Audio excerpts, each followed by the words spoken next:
저는 이게 매물이 많고 적음을 떠나서 가장 중요한 건 그 아파트가 현재 저평가가 되어 있는지가 가장 중요하고 입지가 중요해요.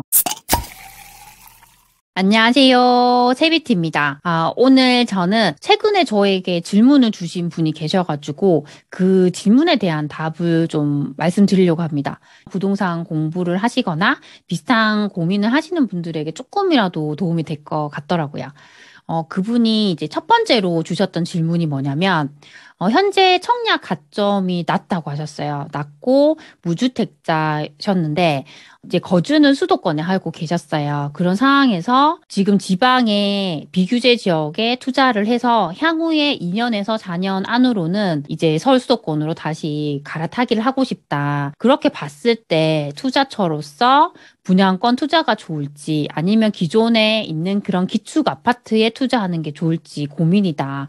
이런 질문이셨어요. 그래서 저는 이제 어떻게 말씀을 드렸냐면 우선적으로 지금 서울 수도권에 거주를 하시고 무주택자인데 이제 청약 가점이 낮으시잖아요. 그러니까 청약 가점이 만약에 좀 더 높다고 하셨다면 저는 좀 더 이렇게 청약을 해보시고 그래도 안 되면 이렇게 투자하는 방향으로 가는 게 좋다고 생각을 했어요. 그런데 이분 같은 경우는 이미 가점이 낮기 때문에 이렇게 당첨될 확률이 낮습니다. 만약에 그렇다고 하면 저는 정말 깔끔하게 그냥 청약에 대한 미련을 버리시고 이렇게 투자로 돌아서는 것도 좋다고 생각을 해요. 그리고 이분이 좀 현명하다고 생각했던 게 뭐냐면 지금 서울 수도권에 내 집 마련하기보다는 그 돈을 가지고 투자를 해서 좀 굴려서 나중에 서울 수도권에 좀 더 좋은 집을 사고 싶다. 이렇게 생각을 하시는 것 같더라고요. 저는 그렇게 생각하시는 게 좋다고 생각을 해요. 그러니까 우리가 뭐 만약 2억이라는 돈이 있다고 했을 때 지금 그 돈을 가지고 서수도권에 집을 마련하기도 힘들고 정말 한다고 해도 정말 좋은 곳을 마련할 수가 없어요. 그렇다면 정말 철저하게 투자와 실거주를 분리를 해서 이렇게 전세를 끼고 매매를 하면 매매가 전세가의 차익만 있으면 되기 때문에 저는 그런 것도 충분히 고려해 볼 수 있다고 생각을 합니다. 이제 이분이 고민했던 게 이제 분양권을 살지 기축 아파트를 살지 그게 고민이었어요. 근데 이때는 가장 중요한 게 입지예요. 입지이고 그 물건에 따라서 다르게 봐야 돼요. 근데 만약에 이게 분양권인데 이게 뭐 정말 그 지역에서 1군이거나 1.5군에 있어요. 정말 여기가 향후에 거의 1등이 된다거나 1등에 버금가는 수준이 되는 아파트라고 하면 저는 가장 우선적으로 이렇게 분양권을 보는 게 맞다고 생각을 해요. 그러니까 항상 저는 변화의 크기가 돈의 크기라고 말씀을 드리잖아요.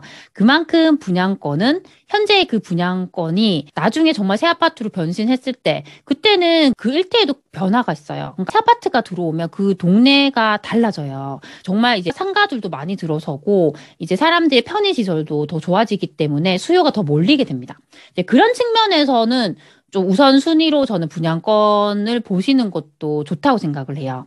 그리고 이제 이건 정말 투자금에 따라서 다르게 생각해야 될 것 같은데요. 내가 정말 투자금이 보통 저희가 그런 1군이나 1.5군에 있는 분양권을 사려고 하면 거의 기본적으로 프리미엄이 1억 정도 붙은 경우가 많아요. 그러면 분양가가 뭐 3억대라고 해도 그 분양권을 살 때 저희가 뭐 1억 3천만 원, 1억 5천만 원 내외의 돈이 든단 말이에요. 그리고 만약에 전세를 맞추게 됐을 때도 생각보다 입주장이 전세가가 안 받쳐주게 되면 내 돈이 좀 더 들어갈 수 있어요. 이제 그런 부분에서 투자금을 조금 더 넉넉하게 생각할 필요는 있습니다.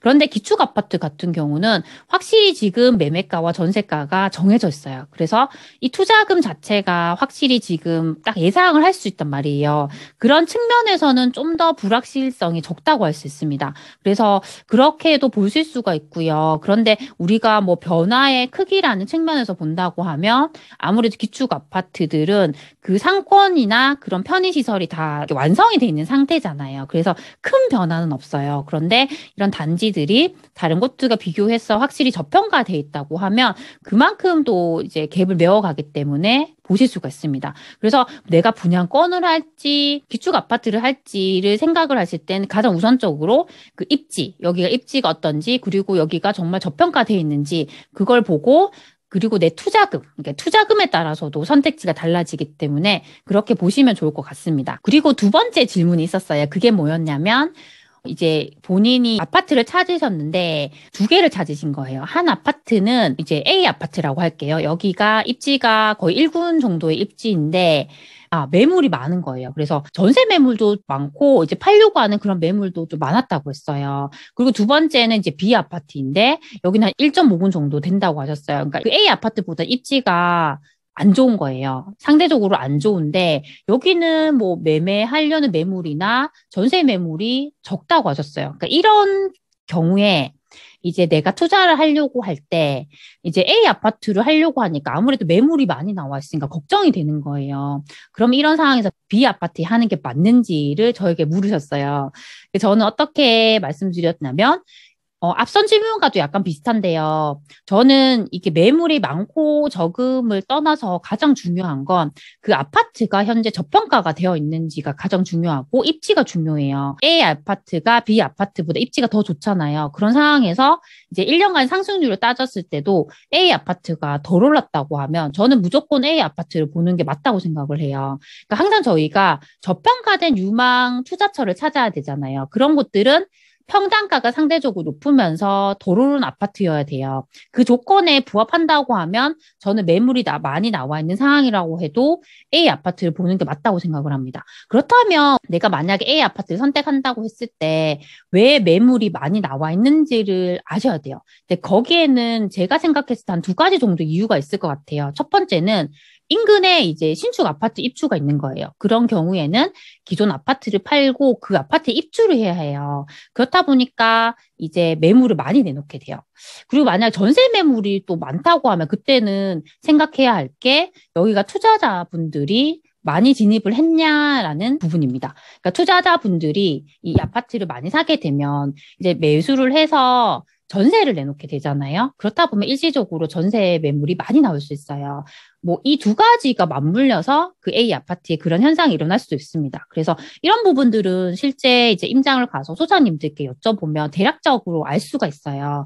그래서 그렇게 보시면 되고, 만약에 내가 그래도 A 아파트에 정말 투자를 해야 한다고 하면 저는 점유 계정처럼 집주인이 그곳에 전세를 사는 매물을 선택을 하면 전세를 맞출 필요가 없잖아요. 이제 그렇게 좀 대응할 수 있어요. 그래서 이 부분들은 이제 그 상황에 맞게 가장 우선적으로 이 단지가 현재 왜 이런 현상이 일어났는지를 이제 알아보시고 이제 선택을 하는 쪽으로 저는 하셨으면 좋겠습니다. 그래서 제가 이렇게 두 가지 질문에 대해서 이렇게 답을 드린 내용을 오늘 좀 말씀을 드려봤습니다. 제가 오늘 드린 말씀이 조금이라도 구독자분들께 도움이 되셨으면 좋겠습니다. 항상 제 영상을 시청해줘서 정말 감사드립니다. 그럼 다음 시간에 만나요. 안녕!